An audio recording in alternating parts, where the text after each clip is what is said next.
பக்த கோடிகளுக்கும் விஸ்வகர்மா மக்களுக்கும் அன்பு கலந்த வணக்கம். சுமார் 10,000 ஆண்டுகளுக்கு முன்பாகவே கம்போடியா நாட்டிலே கிட்டத்தட்ட கம்போடியாவிலிருந்து ஒரு 350 கிலோமீட்டர் காட்டுக்குள் நாங்கள் பிரயாணம் செய்துள்ளோம். இந்த காட்டுக்குள் எங்கே பார்த்தாலும் அந்த ஆற்றிலே சிவலிங்கங்கள். இந்த சிவலிங்கத்தினுடைய தோற்றம் இந்து மதத்தினுடைய வளர்ச்சி மட்டுமல்ல, இங்கே பல்லாயிரக்கணக்கான ஆண்டுகளுக்கு முன்பாக விஸ்வகர்மா சமூக மக்கள் 1008 லிங்கங்களை வழிபாடு செய்துள்ளார்கள்.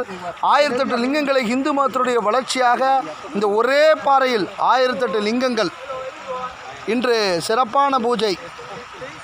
கம்போடியாவிலே விஸ்வகர்மா ஜெகத்குருவாக இருக்கின்ற அடியேன் சித்தர் சிவசண்முக சுந்தர பாபுஜி சுவாமிகள் மற்றும் கம்போடியாவினுடைய தகவல் தொழில்நுட்ப அமைச்சர் மற்றும் ஆர்எஸ்எஸ்னுடைய முக்கிய தலைவர் இந்தர்ஜித் அவர்கள், பீகார் ராஜ்யசபா உறுப்பினர் மற்றும் மலேசியாவினுடைய முன்னாள் அமைச்சர் தேவமணி, பிரபல திரைப்பட நடிகர் ஆர்கே அவர்கள் மற்றும் எல்லோருடைய முன்னிலையிலும் இன்று மிக சிறப்பாக சென்னையைச் சேர்ந்த